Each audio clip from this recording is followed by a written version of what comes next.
దేవునికి స్తోత్రం. ప్రియులారా, దేవునిచే అభిషేకింపబడిన అన్యరాజు కోరేషును గూర్చి తెలుసుకుందాము. పారసీక దేశమునకు రాజు ఈ కోరేషు. బబులోను రాజైన నెబుకద్నెజరు యెరూషలేమును ధ్వంసం చేసి పరిశుద్ధ దేవాలయంలోని ఉపకరణములన్నిటినీ మరియు ఖడ్గంతో సంహరింపబడ్డవారు కాక మిగిలిన వారిని దాసులుగా దొరికిన ద్రవ్యమంతటిని చెరగా తీసుకుని పోయిన 70 సంవత్సరముల తరువాత యెహోవా యిర్మీయా ద్వారా 25వ అధ్యాయంలో 11-14 వచనంలో పలుకబడిన విధముగా బబులోను రాజుకును దేశమునకును వారి క్రియలను బట్టి వారిని శిక్షించుటకై యెహోవా పారసీకపు రాజైన కోరేషుకు దేశమును స్వాధీనపరచెను. అయితే అతని పాలన మొదటి సంవత్సరం నందు ఎజ్రా 1:1 చెప్పినట్లుగా యెహోవా కోరేషు మనసును ప్రేరేపింపగా, ఇక్కడ మనం ఒకటి గమనించాలి. ఈ రాజు అన్యరాజు అయినప్పటికీ యెహోవా ఆజ్ఞాపించగా కోరేషు రాజు ఆకాశమందలి అనగా దేవుని నివాస స్థలము ఆకాశంలో నున్నదనియు ఎంతో ఉన్నతమైనదిగాను నున్నదనియు నమ్మాడు, విశ్వసించాడు. ఇంకా ఈ లోకంలోనున్న సకల జనులను తన వశము చేసి యూదా దేశమందున యెరూషలేములో తిరిగి తనకు మందిరమును కట్టించమన్న ఆజ్ఞను గైకొని సర్వ పరిస్థితుల్లో చరిత్ర అన్నది ఆయన ఆధీనములో ఉన్నవని గుర్తించి, ఇది నా వలన కాదు, అది దేవుని వల్లనే అని సర్వలోకములకు తెలియజేసినాడు. తన బాధ్యతను నెరవేర్చినాడు. మెత్తనైన మనసు కలిగి దేవుని చిత్తమునకు లోబడ్డాడు, విధేయతను చూపాడు.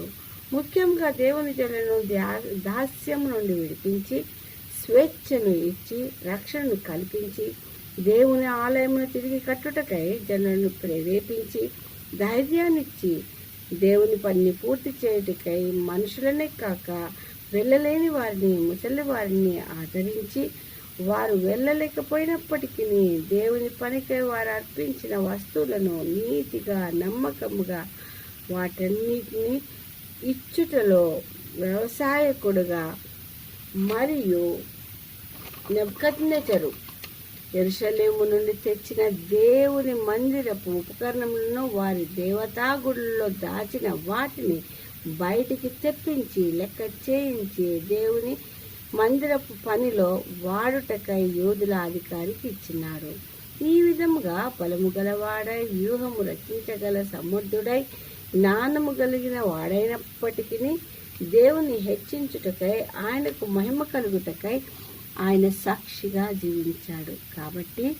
దేవుడు ముందుగానే యెషయా 45:13 అంటున్నాడు, నీతిని బట్టి కోరేషును రేపితిని, క్రయధనము తీసుకోక లంచము పుచ్చుకొనక నేను వెలివేసిన వారిని అతను విడిపించి నా పట్టణమును కట్టించునని దేవుడే సాక్ష్యమిస్తూ 45:4 యాకోబు నిమిత్తము నీవు నన్ను ఎరగకుండినప్పటికీ నీకు బిరుదులను ఇచ్చి నీకు పేరు పెట్టి నిన్ను పిలిచితిని, నిన్ను కోరుకొని ఉంటిని, నీవు తప్ప ఏ దేవుడును లేడని జనులు తెలుసుకొనుటకై నిన్ను సిద్ధపరిచి 44వ అధ్యాయము 28వ వచనము 45వ అధ్యాయము 1వ వచనంలో చెప్పినట్టుగా నా మంద కాపరి, నా చిత్తమును నెరవేర్చువాడా అని మరియు నీ పక్షమున జనులను జయించి రాజుల నడికట్లను విప్పి నీ ఎదుట ద్వారమును వేయబడక తెరవబడుటకై నీ కుడి చేతిని పట్టుకొని, అంటే చరిత్ర నా అధీనంలో నున్నదని తెలియజేస్తూ తను అభిషేకించిన కోరేషును గూర్చి క్రీస్తుకు పూర్వము 150 సంవత్సరముల క్రితమే కోరేషు రాజు పేరుతో సహా